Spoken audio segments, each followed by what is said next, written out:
25 जून 1975 आजाद भारत के इतिहास का सबसे काला दिन। अगर ये कहा जाए तो शायद गलत नहीं होगा। केंद्र सरकार ने इमरजेंसी को लेकर एक बड़ा फैसला किया है। सरकार ने देश में इमरजेंसी के दिन को अब संविधान हत्या दिवस के रूप में मनाने का फैसला किया है। केंद्र सरकार ने देश में 25 जून 1975 को लगी इमरजेंसी को लोकतंत्र की आत्मा का गला घोटने वाला दिन बताया है। सरकार का कहना है कि ये दिन उन लोगों के योगदान की याद दिलाएगा जिन्होंने 1975 के आपातकाल का अमानवीय दर्द झेला है।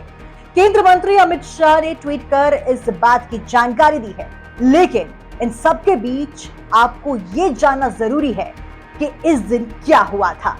प्रधानमंत्री नरेंद्र मोदी ने अपने सोशल मीडिया एक्स हैंडल पर गृह मंत्री अमित शाह के पोस्ट को शेयर किया। उन्होंने लिखा, 25 जून को संविधान हत्या दिवस के रूप में मनाना हमें याद दिलाएगा कि जब भारत के संविधान को कुचला गया था तब क्या हुआ था। ये उन सभी लोगों को श्रद्धांजलि देने का भी दिन है जिन्होंने आपातकाल की ज्यादतियों के कारण कष्ट झेले थे। आपातकाल भारतीय इतिहास का एक काला दौर था। दरअसल 25 जून 1975 इसी दिन संविधान को ताक पर रखकर आपातकाल मतलब इमरजेंसी की घोषणा कर दी गई थी। ये फैसला तत्कालीन प्रधानमंत्री इंदिरा गांधी ने लिया था और इसी के साथ आजाद भारत के लोग सरकार के गुलाम बनकर रह गए थे। आम लोगों की स्वतंत्रता समाप्त कर दी गई थी और सरकार तय करने लगी थी कि वे कितने बच्चे पैदा करेंगे, क्या बोलेंगे, क्या देखेंगे। आम लोग तो छोड़ ही दे, 21 महीने तक विपक्ष के सभी नेता या तो जेल में बंद कर दिए गए थे या फिर वे फरार थे। इंदिरा गांधी इमरजेंसी लगाकर बहुत ज्यादा ताकतवर हो चुकी थी। संसद, अदालत, मीडिया, किसी में उनके खिलाफ बोलने की ताकत नहीं रह गई थी।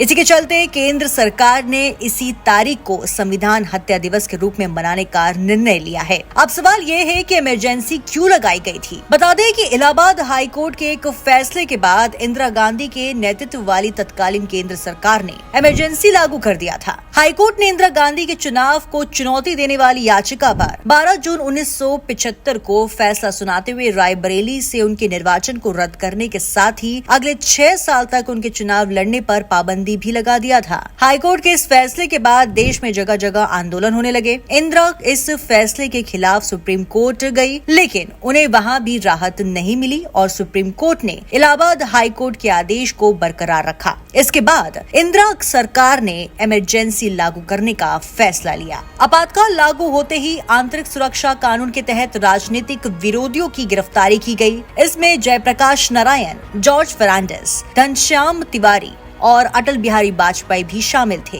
इमरजेंसी लगने के बाद इंदिरा गांधी के बेटे संजय गांधी भी बहुत पावरफुल हो गए थे। उन्होंने जनसंख्या को बढ़ाने से रोकने के लिए जबरन नसबंदी कराना शुरू कर दिया। इसके कारण कई बगैर शादीशुदा लोगों की भी नसबंदी की खबरें आई। इसी तरह अगर कोई सरकार के खिलाफ बोलता हुआ पकड़ा जाता तो तुरंत उसे गिरफ्तार कर लिया जाता था। साथ ही पुलिस को इतनी ताकत मिल गई थी कि वो किसी को भी कभी भी गिरफ्तार कर सकती थी। उसके पास सीधा बहाना होता था कि ये व्यक्ति सरकार के खिलाफ बोल रहा था। यहाँ तक कि फिल्मों पर भी सरकार का दखल था। सरकार तय कर सकती थी कि क्या दिखाया जाएगा और क्या नहीं। इसलिए अमित शाह ने ऐलान किया कि सरकार ने 25 जून को संविधान हत्या दिवस के रूप में मनाने का निर्णय लिया है।